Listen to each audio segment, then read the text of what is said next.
الحمد لله وكفى وسلام على عباده الذين اصطفى أما بعد أعوذ بالله من الشيطان الرجيم بسم الله الرحمن الرحيم وإنك لعلى خلق عظيم وقال رسول الله صلى الله عليه وسلم المسلم من سلم المسلمون من لسانه ويده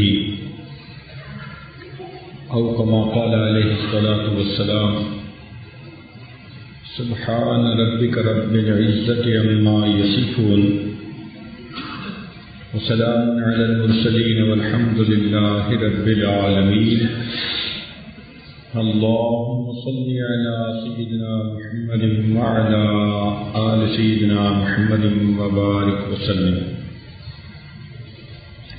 اللهم صل على سيدنا محمد وعلى آل سيدنا محمد وبارك وسلم اللهم صل على سيدنا محمد وعلى آل سيدنا محمد وبارك وسلم.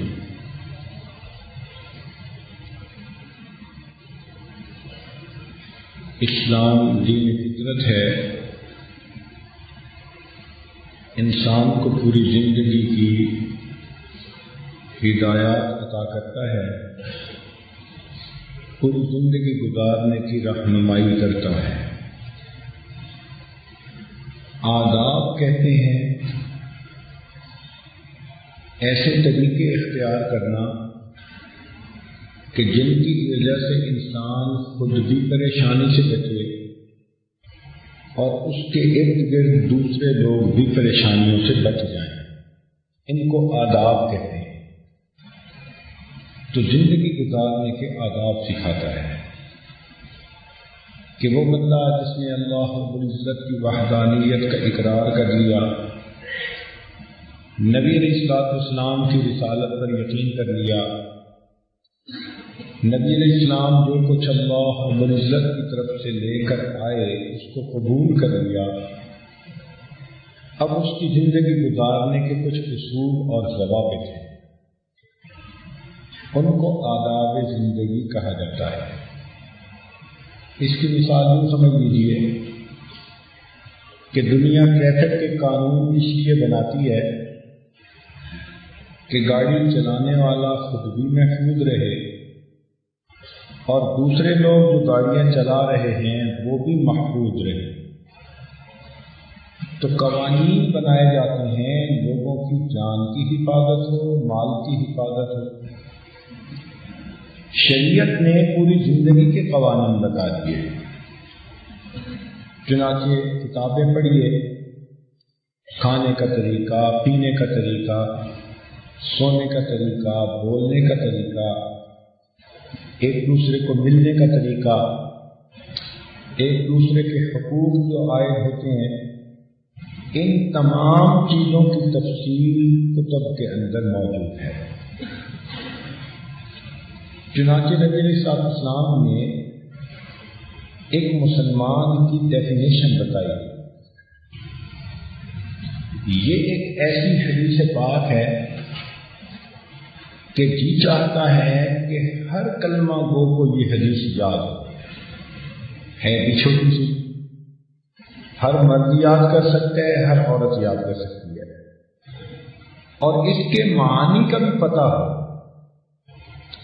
اور یہ حدیث پوری زندگی پیش نظر رہے. نبی علیہ السلام نے مختلف الفاظ کے ذریعے سے بعض چیزوں کی تعریف کروائی. مثلاً فرمایا کہ المجاہد من جاہد نفسہ فی طاعت اللہ.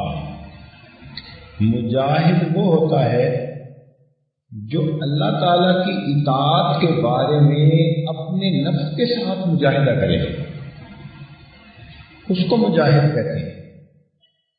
پھر فرمایا المہاجر من ہاجر من الخطایا والذنوب، کہ مہاجر وہ ہوتا ہے جو گناہوں اور خطاؤں سے ہجرت کر جائے، ان کو چھوڑ دے، یہ اصل ہجرت ہے۔ اور اسی ضمن میں فرمایا کہ المسلم، مسلمان وہ ہے من سلم المسلمون من لسان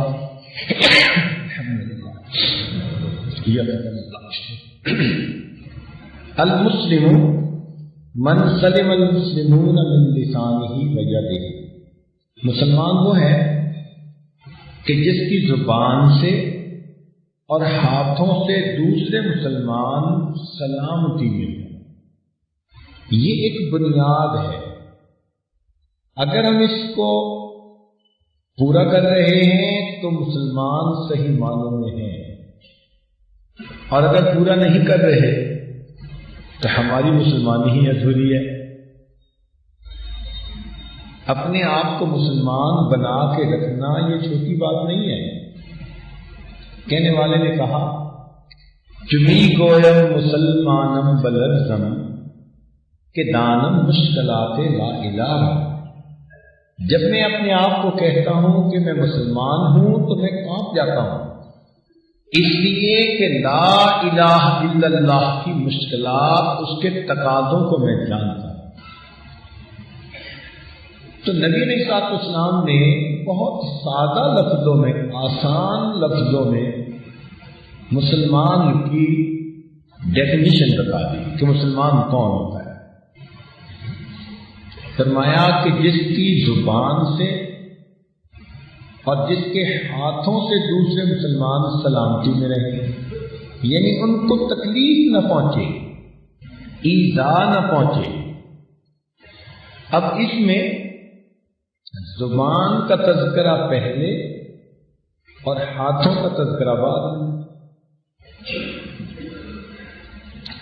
اور باقی اعضاء کا تذکرہ نہیں کیا، اس لیے کہ عام طور پر انسان اپنے قول اور فعل سے دوسرے کو تکلیف پہنچاتا ہے۔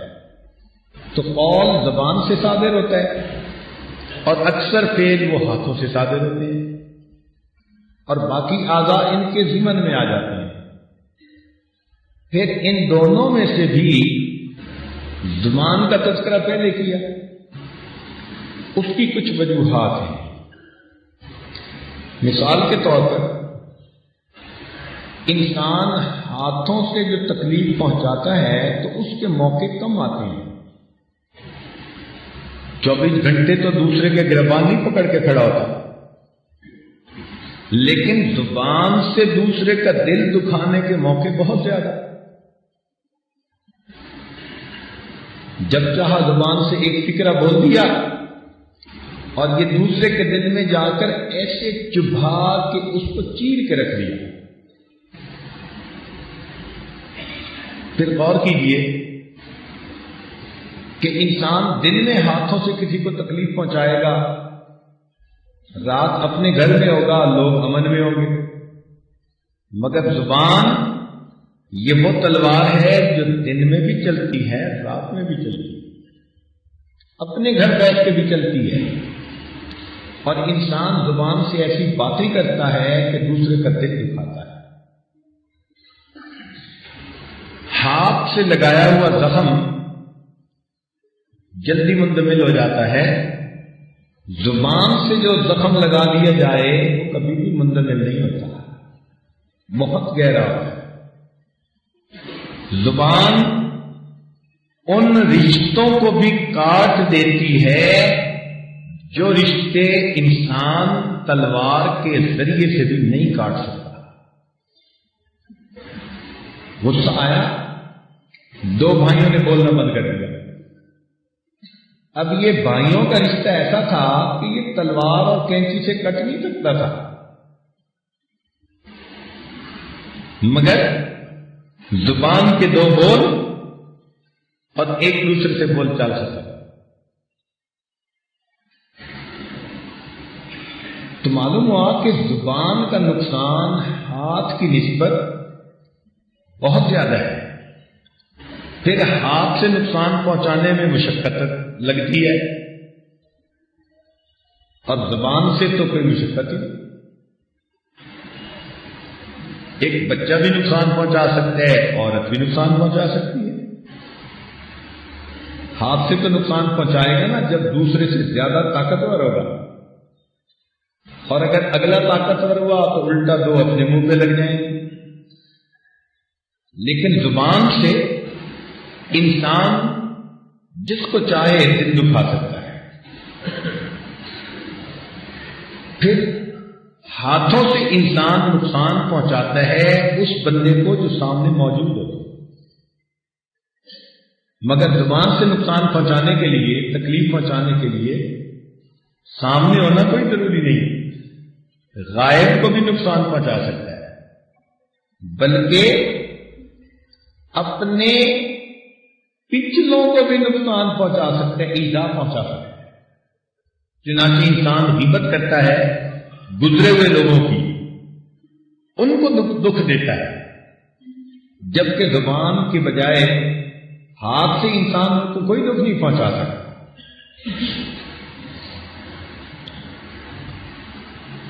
ہاتھ سے انسان کسی فرد کو تکلیف پہنچا دے گا، مگر زبان کے ذریعے سے تو ایک وقت میں پورے قبیلے اور پوری قوم کے دل کو دکھا سکتا ہے۔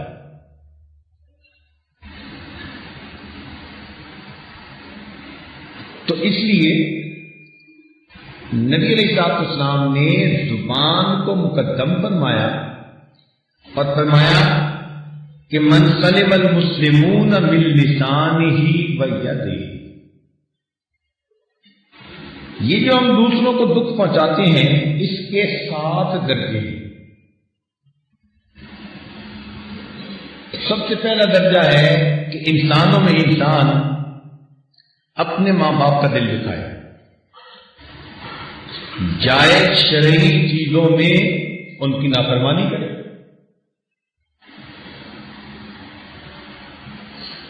بعض نوجوان ضدی طبیعت کے ہوتے ہیں، اپنے باپ کی بات ماننا ان کے لیے مصیبت ہوتی ہے۔ والد چونکہ اصلاح کے لیے کچھ نہ کچھ کہتا ہے،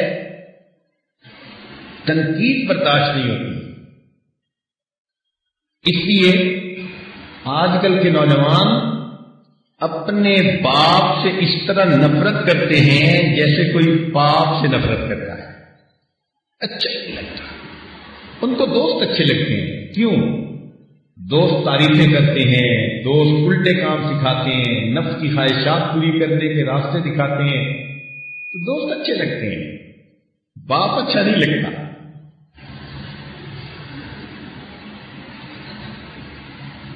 ایسی بچیاں جوان العمر ہو جاتی ہیں، اپنی ماں کے ساتھ ضد کرتی ہیں، ماں کے سامنے بولتی ہیں، گھر کے کام کرنا ان کو مصیبت نظر آتا ہے۔ صبح کے وقت ماں ناشتہ تیار کر رہی ہوتی ہے اور بیٹی صاحبہ کالج یونیورسٹی جانے کے لیے نہا دھو کے تیار ہو رہی ہوتی ہے، اور جب وہ نہا دھو کے تیار ہوتی ہے تو ابھی ناشتہ بننے میں 2 منٹ دیر ہوتی ہے، تو وہ منہ بنا کے اور غصے میں نکل جاتی ہے، مجھے دیر ہو رہی ہے، اور ماں بیچاری سارا دن مغموم رہتی ہے کہ میری بیٹی بغیر کھائے یونیورسٹی چلی گئی۔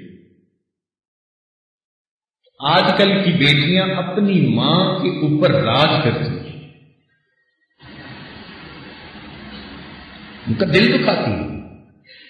تو شرعی کاموں میں انسان ان کی بات کو مانے۔ ہاں کئی دفعہ ایسا بھی ہوتا ہے کہ فسق و فجور میں پڑھنے والے ماں باپ اپنے بچوں کو بھی دین سے روکتے ہیں، آج کل یہ بھی مصیبت ہے۔ ایک نوجوان نے اپنے چہرے میں سنت سجائی، مجھے لا کے خط دکھایا، اس نے اپنی والدہ کو خط لکھا کہ امی میں نے آج سے نبی علیہ السلام کی سنت کو چہرے پہ سجانے کا ارادہ کر لیا۔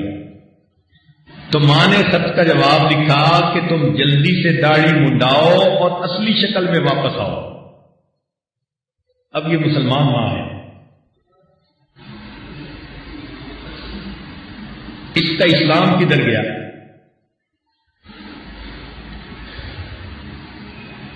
ایک بچی جو پردہ کرنے والی بنی، نیک بن گئی، اب اس کے ماں باپ کو اس کے ساتھ اسی وجہ سے ناراضگی تھی کہ یہ برقع کیوں کرتی ہے۔ خط میں اس نے لکھا کہ قریبی عزیزوں کی شادی تھی، سارے گھر والے گئے، میں بھی برقع پہن کر گاڑی میں بیٹھنے لگی تو ابو نے کہا میرے ساتھ گاڑی میں بیٹھنے ہیں تو برقع اتارو، نہیں اتارنا تو گاڑی میں نہیں بیٹھ سکتے۔ سارے گھر والے مجھے گاڑی سے اتار کر اکیلے کھڑے چھوڑ کر شادی میں چلے گئے۔ یہ مسلمان ماں باپ ہیں جو بیٹیوں کو پردے سے منع کرتے ہیں اور بیٹوں کو سنتیں سجانے سے منع کرتے ہیں۔ ایسی صورتحال میں لا طاعت المخلوق لمعصیت الخالق، اللہ تعالی کی معصیت میں مخلوق کی کوئی اتباع نہیں کرنی ہوتی، اطاعت نہیں کرنی ہوتی۔ اگر ماں باپ ایسا کہیں گے تو وہ اپنے مقام سے خود ہی گر جائیں گے۔ ہاں، جہاں تک شرعی معاملات ہیں، اب والد نے کہا بیٹے سکول جایا کرو پابندی کے ساتھ، محنت کرو، بچہ دوستی میں لگ گیا، نہ کالج جاتا ہے نہ ٹیوشن پڑھتا ہے، ماں باپ کو بھی دھوکے میں رکھتا ہے۔ ماں باپ نے ٹیوشن لگا کر دی تو ٹیوشن والے استاد سے بھی دوستی کر لی اور گپوں میں وقت گزار دیا، سال کے آخر پر پتہ چلا کہ وقت ضائع کرتا رہا۔ اور جب ماں باپ نے کہا کہ بیٹے تم نے وقت ہی ضائع کیا، تو آگے سے جواب دیتا ہے کہ میں نے پڑھنا ہی نہیں۔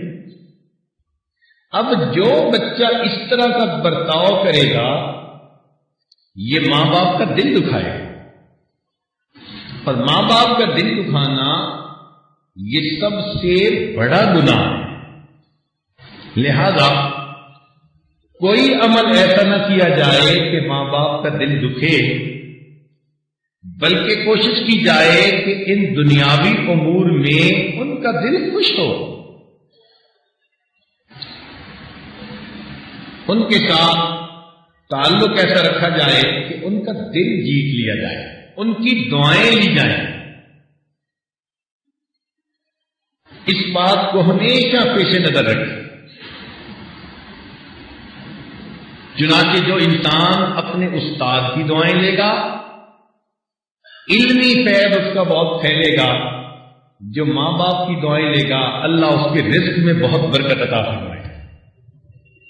تو رزق کی برکت ماں باپ کی دعا کے ساتھ اور علم کی برکت پیر استاد کی دعا کے ساتھ۔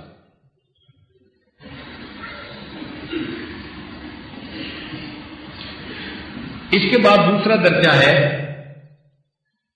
اپنے بیوی بچوں کے ساتھ حسن سلوک کا معاملہ کرنا۔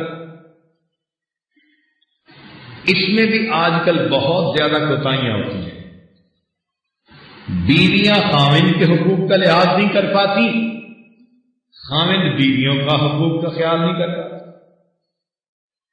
حیرت کی بات ہے کہ کئی مرتبہ بیوی بھی دیندار، خاوند بھی دیندار، اور ذرا سی بات پہ بس غصے میں آ کے سب کیے کرائے پہ پانی پھیر دیتے۔ نبی علیہ السلام نے ارشاد فرمایا کہ عورتوں کو میں نے جہنم میں بہت زیادہ دیکھا۔ اس کی وجہ کیا تھی؟ فرمایا کہ یہ ناشکری ہوتی ہے، ذرا خامن سے کوئی کمی دیکھیں تو جواب میں کہتی ہیں کہ میں نے تو کبھی تیرے گھر میں آ کر خیر دیکھی ہے۔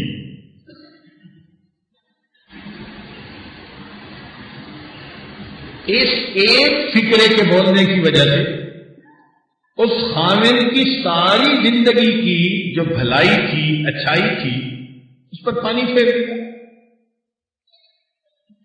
اور کئی مرتبہ خامن بھی آگے سے ایسے کر کسی بات سے غصہ آ گیا، اب بیوی کو کہا 10 سال سے شادی ہوئی اور میں 10 سال سے پریشانی کی زندگی گزارا،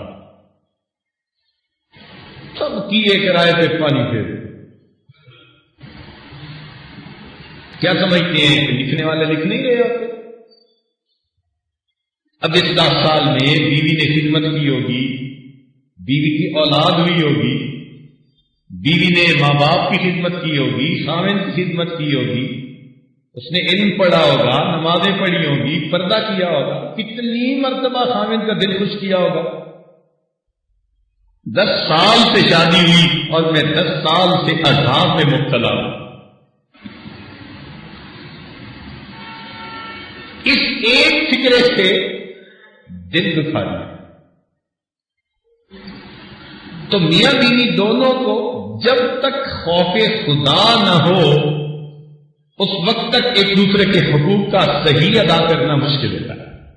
اس لیے سورہ نساء پڑھ لیجیے، ہر چند آیتوں کے بعد اتق اللہ اتق اللہ اتق اللہ۔ اس صورت میں اتق اللہ کا لفظ اتنا استعمال ہوا کہ حیران ہوتا ہے بندہ، کیوں؟ اللہ تعالیٰ جانتے تھے کہ جب تک دل میں اللہ کا خوف نہیں ہوگا یہ ایک دوسرے کے اتنے قریبی تعلق کو ادا کرنے میں ہمیشہ کوتاہیاں کرے۔ یہ اللہ کا ڈر ہی ہوتا ہے جو بندہ اپنے آپ کو سنبھال لیتا ہے، ورنہ تو پھر غصہ آتے ہیں تو بس مردوں کے ہاتھ نہیں رکتے، عورتوں کی زبان نہیں رکتی، اور اچھی بلی بیویوں کو کہہ دیتے ہیں بس میں دوسری شادی کر رہا ہوں۔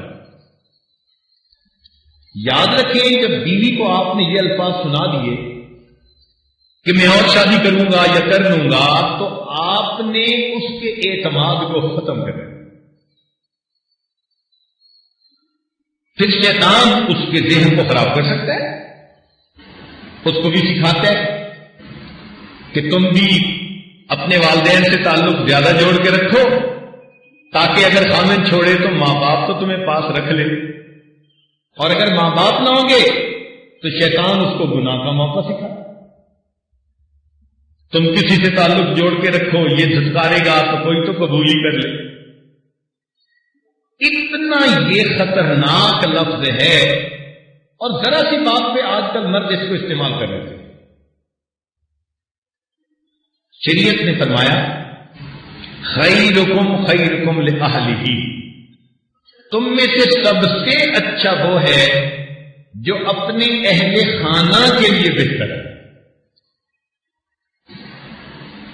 اور نبی علیہ السلام نے ارشاد فرمایا کہ میں تم میں سے اپنے اہل خانہ کے لیے سب سے بہتر ہوں۔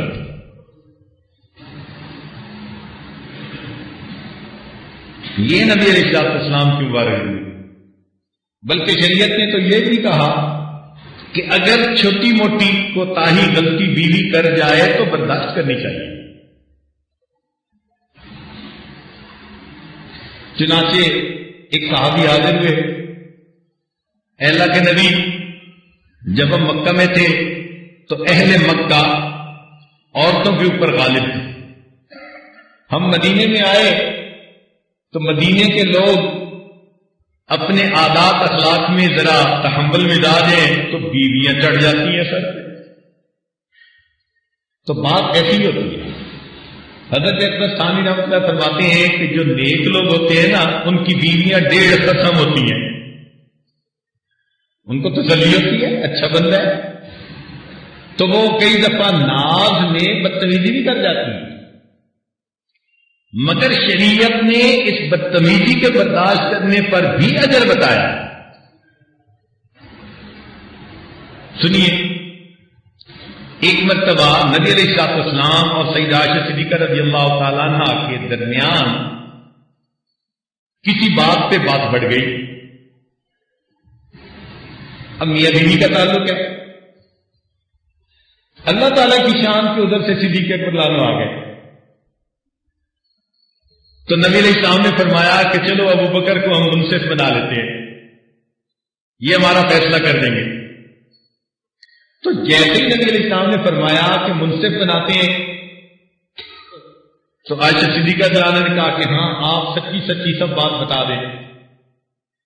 تو جب انہوں نے کہا نا سچی سچی سب بات بتا دیں تو صدیق اکبر کو غصہ آیا، وہ باپ تھے، انہوں نے عائشہ صدیقہ کو ایک تھپڑ لگایا، کہا تو کیا سمجھ لی ہے کہ اللہ کے نبی کوئی غلط بات کریں گے؟ اب ان کو جو تھپڑ پڑا تو وہ نبی علیہ السلام سے پیچھے آ کے چھپ گئی کہ ابو کہیں اور دو چار نہ لگا دے.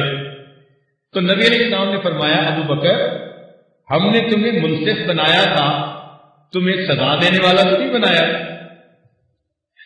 لہذا ہم میاں بیوی آپس میں طے کر لیں گے، آپ جاؤ. جب وہ چلے گئے تو نبی علیہ السلام نے مسکرا کر دیکھا اور فرمایا عائشہ دیکھ باپ سے تجھے میں نے بچایا ہے. یہ نبی علیہ السلام کا عمل ہے. تو شریعت نے کہا کہ انسان اپنی بیویوں کے ساتھ حسن سلوک کا معاملہ کرے. سنیے یہ سفارش کس نے کی؟ اللہ رب العزت نے فرمایا وَعَاشِرُوهُنَّ بِالْمَعْرُوفِ کہ تم ان کے ساتھ اچھے انداز کی زندگی گزارو. اب اچھے انداز کی زندگی گزارنے کی سفارش کون کر رہا ہے؟ اللہ رب العزت کر رہے ہیں. مفسرین نے اس آیت کے تحت لکھا ہے کہ جو دنیا میں اپنی بیوی کی زبان کی سختی اور بدتمیزی پر بھی برداشت کر لے گا، اللہ کے حکم کو سامنے رکھتے ہوئے اللہ فرمائیں گے دنیا میں تو نے میری سفارش کو مانا تھا، آج میں تیرے ساتھ شفقت کا معاملہ کرتے ہوئے تجھے جہنم کی بجائے جنت کا راستہ عطا کروں. اور عجیب بات تو یہ ہے کہ کئی مرتبہ بیوی پہ ایسی وجہ سے ناراض ہوتے ہیں جو اس کے اختیار میں نہیں، ایسی وجہ سے ناراض ہوتے ہیں جو اس کے اختیار میں نہیں. مثال کے طور پر تیری تو بیٹیاں ہی ہوتی ہیں ہمیشہ. اب بتاؤ کہ بیٹیوں کو پیدا کرنا یہ عورت کے اختیار میں ہے. عورت کا اختیار ہوتا تو وہ ماشاءاللہ ساری دنیا بیٹوں سے بھری ہوتی اور رشتوں کے لیے 1-1 لاکھ بندوں کی اپلیکیشن آ رہی ہوتی. بھائی یہ تو اللہ کی دین ہے. جس کو چاہتا ہے بیٹے دیتا ہے، جس کو چاہتا ہے بیٹیاں دیتا ہے، جس کو چاہتے ہیں دونوں طاقت دیتے ہیں اور جس کو چاہتے ہیں من یشاء عقیما اس کو وہ باج بنا دیتا ہے. بندے کا اختیار نہیں ہے اس میں، بلکہ ہو سکتا ہے کہ طبیب کی طرف رجوع کیا جائے تو شاید مرد کا ہی قصور نکل آئے. لیکن عورت سے اس بات پہ ناراض کہتے نہیں وہ جس کی تو بیٹیاں ہی ہوتی ہیں. اب بتائیں ایک ایسی بات پہ بندہ ناراض ہے کہ جو عورت کے اختیار میں ہوئی، صاف ڈانٹ رہی ہے، نند اس کو تانے دے رہی ہے، اس کی بیٹیاں ہی ہوتی ہیں، اس کا دل دکھایا جا رہا ہے، تو وہ عورت کیا کرے، کہاں جائے؟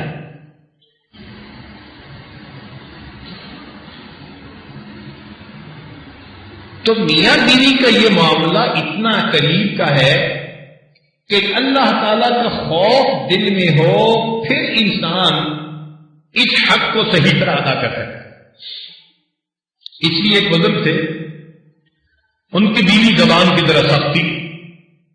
ویسے جو عورتیں زبان کی طرح سخت ہوتی ہیں حضرت تھانوی رحمۃ اللہ فرماتے ہیں کہ اکثر وہی عورتیں پاک دامن بھی ہوتی ہیں. جو زبان کی میٹھی ہوتی ہیں نا، ان کی مٹھاس خامن تک کی نہیں اوروں تک بھی پہنچ جاتی ہے. تو فرماتے ہیں کہ جو زبان کی تھوڑی سخت ہوتی ہیں پاک دامن بھی اکثر وہی ہوتی ہیں. کوئی کلیہ نہیں ہے مگر عام طور پر دیکھا گیا. کسی نے کہا کہ حضرت ایسی بدتمیز عورت کو طلاق دے دیں. انہوں نے فرمایا کہ دیکھو بھائی، اگر میں اس کو طلاق دے دوں گا تو اس کی پھر 2 شکلیں ہوں گی. ایک شکل تو یہ کہ یہ مطلقہ بن جائے گی اور کوئی اس سے شادی نہ کرے، تو یہ دکھ کی زندگی گزارے گی اور دکھ کا سبب میں بنوں گا. اور دوسرا شکل یہ کہ یہ شادی کرے گی تو جو عادت اب ہے وہ پھر بھی رہے گی، تو دوسرے خاوند کا دل دکھائے گی اور اس مسلمان کا دل دکھنے کا سبب بھی میں بنوں گا. لہذا میں چاہتا ہوں کہ میں جو برداشت کر رہا ہوں برداشت کروں، میری وجہ سے کسی اور بندے کا دل نہ دکھے. طلاق نہیں دیتے تھے. اللہ والوں کی سوچ دیکھو کہاں جاتی ہے. تو فرمایا کہ جس کی زبان سے اور جس کے ہاتھ سے کسی مسلمان کا دل نہ دکھے. نبی علیہ الصلوۃ والسلام اتنا لحاظ فرماتے تھے. حدیث پاک میں آتا ہے کہ آپ صلی اللہ علیہ وسلم عائشہ صدیقہ رضی اللہ تعالی عنہا کے ساتھ ایک بستر پر لیٹے ہوئے ہیں. تہجد کا وقت ہو گیا تو آپ صلی اللہ علیہ وسلم پائتی کی طرف اتنا آہستہ آہستہ اترے کہ آہٹ نہ ہو، کوئی حرکت نہ ہو، ان کی آنکھ نہ کھل جائے. اور پھر نبی علیہ السلام پیدل چلے، ننگے پاؤں چلے کمرے میں، اور پھر جوتے باہر آ کر پہنے اور جنت بقیع چلے گئے. عائشہ صدیقہ رضی اللہ عنہا کی آنکھ تو کھل گئی. وہ بڑی حیران کہ بھئی اتنے دبے پاؤں اٹھ کے جانے کا کیا مطلب؟ وہ بھی پیچھے سے آئی تو نبی علیہ السلام جنت بقیع سے واپس آ رہے تھے. انہوں نے جب دیکھا کہ اللہ کے نبی واپس آ رہے ہیں، وہ بھی دوڑی اور واپس اپنے کمرے میں آ کے بستر پر لیٹ گئی. نبی علیہ السلام تشریف لائے تو آپ نے محسوس کیا کہ تھوڑا سانس کھلا ہوا ہے. دوڑ کے جو آئی تھی، فرمایا عائشہ کیا ہوا؟ بتایا کہ میں آپ کے پیچھے گئی تھی. کیوں گئی تھی؟ اللہ کے نبی آپ اتنا خاموش اور بڑے دبے انداز سے جو یہاں سے نکل کر گئے. تو فرمایا کہ عائشہ میں نے اس لیے طریقہ اختیار کیا کہ میری وجہ سے تمہاری نیند میں خلل نہ آ جائے. اب اندازہ لگائیے، اللہ کے پیارے محبوب صلی اللہ علیہ وسلم فرماتے ہیں میری وجہ سے تمہاری نیند میں خلل نہ.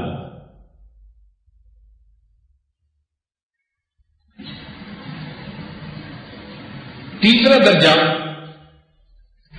کہ انسان اپنے پڑوسی کا دل نہ دکھائے. پہلا تھا ماں باپ کا دل نہ دکھائے، دوسرا تھا کہ بیوی بچوں کا دل نہ دکھائے، اور تیسرا کہ اپنے پڑوسی کا دل نہ دکھائے. شریعت نے پڑوسی کے اتنے حقوق بتائے. نبی علیہ السلام نے ارشاد فرمایا کہ جبرائیل میرے پاس پڑوسی کے حقوق کی تاکید کے لیے اتنی بار آئے، مجھے دل میں ڈر پیدا ہوا کہیں بندے کے مرنے کے بعد پڑوسی کو اس کی وراثت میں شامل نہ کر دیا جائے. یہ پڑوس کہاں تک ہوتا ہے؟ علماء نے لکھا 40 گھروں تک.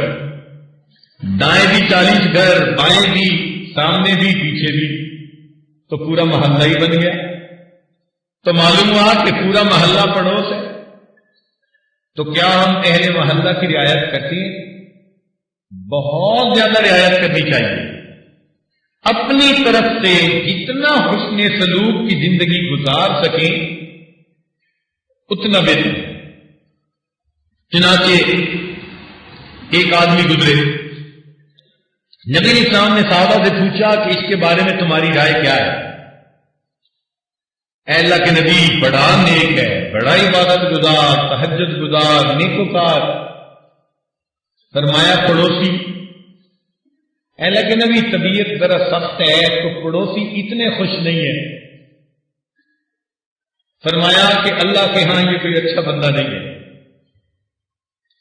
تھوڑی دیر میں ایک دوسرا بندہ گزرا. نبی السلام نے فرمایا اس کے بارے میں کیا رعایت، کیا تم اپنے کمنٹ دیتے ہو؟ اے اللہ کے نبی بس فرض واجب پورے کرتا ہے، کوئی زیادہ اتنا نیکی کا شوق تو ہم نے دیکھا نہیں کہ راتوں کو جاگتا ہو، بڑے اعمال کرتا ہو. فرمایا پڑوسیوں کے ساتھ اے اللہ کے نبی بڑا اچھا رکھ رکھاؤ ہے اور پڑوسیوں کا دل اس سے بہت زیادہ خوش ہیں. فرمایا میں تمہیں بتاتا ہوں کہ یہ آدمی دل آخر جنت میں جائے گا. تو جو انسان اچھے رکھ رکھاؤ والا ہو، اچھے اخلاق والا ہو، پڑوسی خوش ہوں، اللہ کے بندے اس سے خوش ہوں، اللہ رب العزت بھی اس بندے سے خوش ہو جاتا. تو ہمیں بھی اپنے پڑوسیوں کی رعایت کرنی چاہیے. اس کا احساس ہمیں اس دن ہوگا، حدیث پاک میں آتے ہیں کہ اللہ تعالیٰ ایک بندے کو بلا کر فرمائیں گے اے میرے بندے میں بھوکا تھا تو نے مجھے کھانا نہیں کھلایا، میں پیاسا تھا تو نے مجھے پانی نہیں پلایا، میں بیمار تھا تو نے میری بیمار کرسی نہیں کی. تو وہ بندہ بڑا حیران ہوگا، کہے گا اللہ آپ کھانے پینے بیمار ہونے سے منزہ اور مبرہ ہے، یہ کیسے ہوا؟ اللہ تعالیٰ فرمائیں گے فلاں دن تمہارے پڑوسی بھوکے تھے، اگر تم ان کو کھانا کھلاتے ایسا ہی ہوتا جیسے تم نے مجھے کھانا کھلایا، تو ان کو پانی پلاتا ایسے ہی ہوتا تو نے مجھے پانی پلایا ہوتا، اس کی تیمارداری کرتا ایسے ہی ہوتا جیسے تم نے میری تیمارداری کی. اس دن احساس ہوگا کہ اللہ رب العزت کے ہاں اس کا کیا مقام ہے.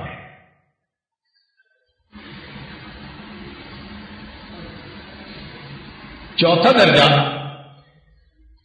کہ انسان اپنے ماتحتوں کی بھی دل آزاری نہ کرے. کچھ لوگ ہوتے ہیں نا، وہ بندے کے ماتحت ہوتے ہیں، ان کا بھی دل نہ دکھائے. اچھا یہاں ایک بات سمجھ لیجئے کہ ایک ہوتا ہے سمجھانا، ڈانٹ ڈپٹ کرنا اصلاح اور تربیت کی خاطر، وہ ایک الگ بات ہے، اس کی شریعت نے 100% اجازت دی. جیسے حضرت مولانا یعقوب نانوتوی رحمۃ اللہ علیہ ایک طالب علم کو مارنے لگے، تو جیسے ہی اس کو مارنے لگے تو وہ کہنے لگا حضرت اللہ کے لیے نہ مارے، فرمان لگے کہ وہ بدتمیز میں تجھے اللہ کے لیے ہی تو مار رہا ہوں. تو اصلاح اور تربیت کے لیے سرزنش کرنا، سمجھانا، ناراض ہونا یہ الگ بات ہے، دل دکھانا یہ الگ چیز ہے. تو فرمایا اپنے ماتحتوں کا بھی دل نہ دکھاؤ. جیسے کچھ لوگ فیکٹری ہے، بزنس ہے، تو اپنے ماتحتوں کے ساتھ بہت برا سلوک کرتے ہیں. ایسا نہیں کرنا چاہیے، محبت پیار کا سلوک رکھنا چاہیے، ان کو محبت دینی چاہیے. چنانچہ نبی علیہ السلام نے ارشاد فرمایا کہ جو بندہ اپنے ماتحتوں کا دل دکھائے گا فَأَنَا حَجِيجُهُ يَوْمَ الْقِيَامَةِ، میں قیامت کے دن اس ماتحت کا وکیل بن کر اس کو اس کا حق دلواؤں گا. اب سوچئے ذرا، اللہ کے پیارے محبوب صلی اللہ علیہ وسلم فرما رہے ہیں انا حجیجہ یوم القیامہ، میں قیامت کے دن اس کا اٹارنی بنوں گا اور میں اس بندے کو اس کا حق دلواؤں گا. اس لیے ایک آدمی تھا، اپنے ماتحتوں کے ساتھ بہت حسن سلوک کے ساتھ رہتا تھا، پیار محبت کے ساتھ. کہتے ہیں کہ جب اس کی وفات ہوئی، اللہ رب العزت نے فرمایا کہ اگرچہ تیرے اپنے عمل تو اتنے اچھے نہیں ہیں، مگر تو نے اپنے ماتحتوں کا دل خوش رکھا، آج میں بھی تمہارا دل خوش کرتا ہوں اور تمہیں میں جنت کا راستہ دکھا دیتا.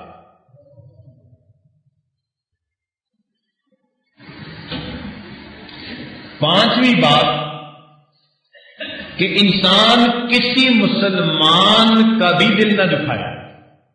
اب ذرا توجہ فرمائیے، ماں باپ کا دل نہ دکھائے، بیوی بچوں کا دل نہ دکھائے، بھائی بہن پڑوسی کا دل نہ دکھائے، اور پھر اس کے بعد ماتحتوں کا دل نہ دکھائے، اور پھر پانچویں بات فرمائی کہ کسی بھی مسلمان کا دل نہ دکھائے. شریعت کا حسن دیکھیے کہ عامت المسلمین کے بارے میں فرمایا کہ تم کسی کا دل نہ دکھاؤ. چنانچہ اب اس کا اندازہ اس سے ہوتا ہے کہ نبی علیہ السلام نے فرمایا کہ کل المسلم علی المسلم حرام دمہ و مالہ و عرضہ، مسلمان کا مال، اس کا خون، اس کی عزت دوسرے مسلمان کے اوپر حرام، منع کر دیا. اور آج کسی مسلمان کا دل دکھانا شاید سب سے آسان کام ہے.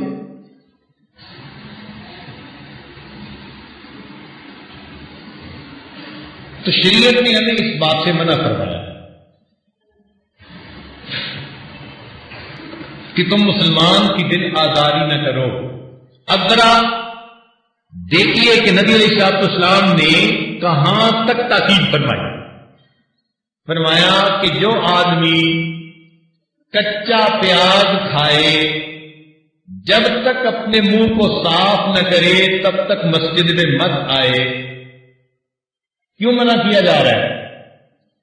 اس لیے کہ اس کے منہ کی بدبو سے دوسرے مسلمانوں کو تکلیف پہنچے. فرمایا کہ تم نے مسجد میں آنے خذوا زینتکم عند کل مسجد، زینت اختیار کرو، صاف ستھرے ہو کر خوشبو لگا کر مسجد میں آؤ تاکہ دوسرے مسلمانوں کو تکلیف نہ پہنچے. اور آج جس بندے کو نزلہ لگا ہو نا، بس ذرا دیکھا کرے، بڑی محفل میں بیٹھ کے ناک صاف کرے گا اور اس کو اتنا بھی احساس نہیں ہوتا کہ دوسرے لوگوں کو کتنی کراہت ہو رہی ہوتی ہے. بار بار ناک صاف کرے گا اور بڑی محفل میں بھئی آپ ذرا 2 قدم اٹھ کے ایک طرف ہو جائیں، آپ اپنی ناک صاف کر لیں. لیکن نہیں، سکھایا کسی نے نہیں، محفل میں بیٹھ کے ایسا کرتے ہیں. گندے کپڑوں کے ساتھ مسجد میں آتے ہیں. شریعت نے یہاں تک رعایت فرمائی. سنیے اور دل کے کانوں سے سنیے. فقہا نے لکھا ہے کہ جس بندے کو برس کی بیماری ہو، سفید داغ کی، اور سفید داغ ایسے ہو کہ دیکھ کے کراہت ہوتی ہو، اس کو چاہیے مسجد میں جماعت کی نماز پڑھنے کی بجائے گھر میں اکیلا پڑھ لے، اللہ اس کو جماعت کا ثواب وہی عطا فرما دے. لوگ دیکھیں گے، ان کو کراہت ہوگی، ان کو کراہت سے بچاؤ. اس سے اندازہ لگاؤ کہ شریعت نے دوسروں کا، مسلمانوں کا دل دکھانے کی کتنی رعایت کی.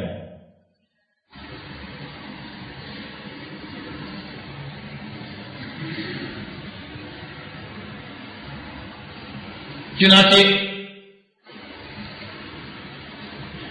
پھر اس کے بعد فرمایا چھٹی چیز کہ انسانوں کا دل نہ دکھاؤ. یہاں تک تو تھا نا مسلمانوں کا دل نہ دکھاؤ، فرمایا انسانوں کا دل نہ دکھاؤ. کافر بھی ہے تو تم اس کے ساتھ اچھے سلوک کا مظاہرہ کرو. رہن سہن بیٹھنے اٹھنے میں اس کو پتہ چلے کہ یہ اللہ کو ماننے والا ہے. وہ کافر بھی تمہارے اعمال سے متاثر ہو، اس کا دل بھی نہ دکھاؤ، انسانوں کا دل نہ دکھاؤ. چنانچہ فرمایا 2 باتیں کہ اگر تم راستے میں چل رہے ہو اور کوئی تکلیف ایذا دینے والی چیز پڑی ہے، کانٹے دار ٹہنی پڑی ہے، لوہے کی کوئی چیز پڑی ہے، کسی کا گاڑی کا ٹائر پنکچر ہو سکتا ہے، کسی کے پاؤں میں لگ سکتا ہے، کوئی پتھر پڑا ہے، تو اماطۃ الاذى عن الطریق، تم راستے سے اس تکلیف دینے والی چیز کو ہٹا لو گے، اللہ تعالیٰ تمہیں صدقہ کرنے کا ثواب عطا فرمائے. اب اس کا تعلق صرف مسلمانوں کے ساتھ نہیں ہے، انسانوں کے ساتھ. اور ایک روایت میں آتا ہے کہ نبی علیہ الصلوۃ والسلام نے ارشاد فرمایا کہ تم اپنے گھر کے مکان کے سامنے کے حصے کو صاف رکھو. گھر کا مکان ہوتا ہے تو اس کے باہر کا دروازہ ہوتا ہے، تو باہر کے دروازے کے جو سامنے جگہ ہے یعنی گلی کی جگہ، فرمایا اس کو بھی صاف رکھو. یہ گھر والوں کی ذمہ داری. کیوں؟ کہ تمہارے گھر کے سامنے سے جو انسان گزرے کہیں اس کو گندگی پڑے ہونے کی وجہ سے تکلیف نہ پہنچے. تو جب نبی علیہ السلام نے گھر کے دروازے سے باہر کی جگہ کو بھی صاف کرنے کا حکم دیا تو گھر کو صاف کرنے کی اہمیت کتنی زیادہ ہوگی بھائی. اور آج تو ہم گھروں کے اندر بھی ایسا گند مچاتی ہیں کہ تو شریعت نے انسانوں کا دل دکھانے سے بھی منع فرمایا تم ان کا دل خوش کرو گے. ارحموا من فی الارض یرحمکم من فی السماء. تم زمین والوں پر رحم کرو گے، آسمان والا تمہارے اوپر رحم کر رہا ہے. اور پھر 7واں درجہ بتایا کہ فقط انسانوں کا ہی نہیں، تم جانوروں کو بھی ایذا نہ پہنچاؤ. جانوروں کو بھی ایذا نہ پہنچاؤ کہ وہ بھی جی ہوئے. چنانچہ حضرت اقدس تھانوی رحمت اللہ علیہ نے حقوق البہائم کے اوپر کتاب لکھی کہ جانوروں کے کیا حقوق ہیں. نبی علیہ السلام نے فرمایا کہ اگر تم سواری کے اوپر چڑھے ہوئے ہو اور کسی سے بات کرنی ہے تو سواری پہ بیٹھ کے بات مت کرو. جانور کو خامخواہ بوجھ اٹھانا پڑ رہا ہے. تم رکے ہوئے ہو، تم نیچے اتر جاؤ، جس سے بات کرنی ہے بات کرو، اور جب چلنے ہیں تو سواری پر بیٹھ کر سفر کر لو. تم اگر جانور رکھتے ہو تو ان کی بھوک پیاس کا خیال رکھو.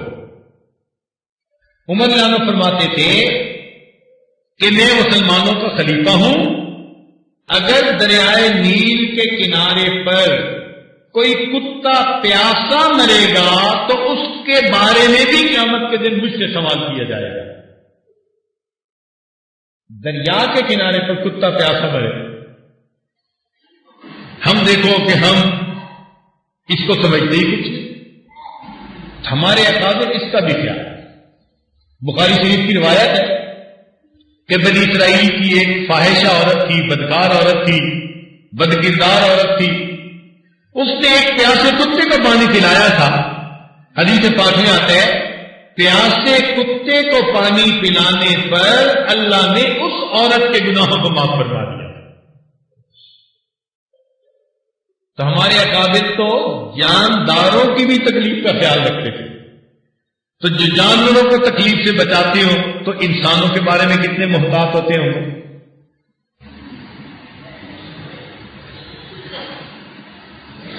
کتاب میں لکھا ہے کہ ایک محدث تھے، فوت ہوئے. کسی نے خواب میں دیکھا تو پوچھا کہ حضرت کیا بنا؟ فرمایا اللہ تعالیٰ نے مغفرت کر دی. انہوں نے کہا مغفرت تو ہونی تھی، آپ نے حدیث پڑھائی اور آپ نے اس قدر دین کی خدمت کی. کہنے لگے نہیں، اس وجہ سے مغفرت نہیں ہوئی، ایک ایسے عمل کی وجہ سے مغفرت ہوئی جو مجھے یاد ہی نہیں تھا. تو وہ کیا؟ فرمانے لگے میں ایک مرتبہ بیٹھا حدیث لکھ رہا تھا تو میں نے اپنی قلم دوات میں ڈالی سیاہی لگانے کے لیے. جیسے ہی قلم باہر نکالی تو ایک مکھی اس کے اوپر آ کر بیٹھ گئی اور میں نے دل میں سوچا کہ یہ پیاسی ہوگی، اس کو پیاسی کو یہ سیاہی پینے دو. میں نے ایک لمحے کے لیے ہاتھ کو روکا، وہ مکھی اڑ کے چلی گئی. اللہ تعالیٰ نے فرمایا تو نے ایک مکھی کی پیاس کو بجھایا تھا، میں تجھے قیامت کے دن کی پیاس سے امن عطا فرما دیتا. اب آپ بتائیے کہ مکھی کی پیاس پر بھی بخشش ہوتی ہے. اللہ اکبر کبیرہ. کیا خوبصورتی ہے اس دین اسلام کی، کیا حسن و جمال ہے اس دین اسلام کی. کتنا پیارا دین اللہ رب العزت نے ہمیں عطا فرمایا. رضیت باللہ ربا وبمحمد النبی وبالاسلام دینا. ہم اللہ سے راضی ہیں، اس نے ہمیں کتنا زندگی گزارنے کا پیارا طریقہ تھا جہاں جانوروں کے حقوق کا خیال کیا جاتا ہے. حضرت خواجہ واقف اللہ رحمۃ اللہ علیہ کے بارے میں آتا ہے کہ سمرقند کے رہنے والے تھے اور سمرقند میں سردی بہت زیادہ ہوتی ہے، یخ ٹھنڈی ہوائیں چلتی ہیں. ایک رات تہجد میں اٹھے، آپ نے مصلی پہ تہجد کے نوافل پڑھے اور ٹھٹھر رہے تھے سردی سے، تو نوافل پڑھنے کے بعد بھاگے اپنے بستر کی طرف کہ میں بستر میں لحاف میں ذرا گھس کے سردی سے اپنے آپ کو بچاؤں۔ جب قریب آئے تو دیکھا کہ ایک بلی ان کے بستر میں گھس گئی تھی، تو خیال آیا کہ بلی کی نیند خراب ہوگی، چنانچہ یہ مصلی پر بیٹھ کر ٹھٹھرتے رہے۔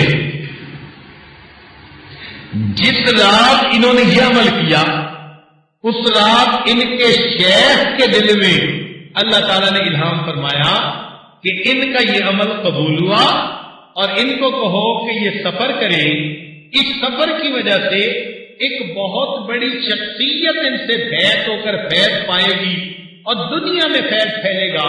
چنانچہ شیخ کے حکم پر خواجہ باقی بلّہ رحمت اللہ علیہ وہاں سے سفر کر کے دہلی آئے اور یہاں امام ربانی حضرت مجدد لسانی رحمت اللہ علیہ ان سے بیعت ہوئے۔ ایک بلی کے آرام کا خیال رکھنے پر اللہ نے ایسا ان کو شاگرد عطا فرمایا۔ تو اگر ان جانوروں کا لحاظ کرنے پر اتنی رحمتیں ہیں تو انسانوں کا لحاظ کرنے پر، مسلمانوں کا لحاظ کرنے پر، مسلمان بھی، رشتہ دار بھی ہوں، قریبی بھی ہوں، ماں باپ، بہن بھائی، بیوی بچے، دوست احباب، ان کی رعایتیں کرنے پر اللہ کی طرف سے کیا انعام ملے گا۔ لہذا اچھا انسان وہی جو کسی کا دل نہ دکھائے، اچھا انسان وہی جو کسی کا، بس اس اجتماع کا نچوڑ اس بات کو سمجھ لیجئے کہ آج کے بعد ہم نے ایسی زندگی گزارنی ہے ہمارے قول سے، فعل سے اللہ کی کسی مخلوق کو تکلیف نہ پہنچے۔ اگر ہم نے ایسا سیکھ لیا، آپ سمجھ لیں کہ ہم صحیح معنوں میں مسلمان بن گئے۔ اللہ تعالیٰ ایسی زندگی گزارنے کی توفیق عطا فرمائے اور اس کے بدلے ہمیں قیامت کے دن کی ذلت و رسوائی سے محفوظ فرمائے۔ وآخر دعوانا ان الحمد للہ رب العالمین۔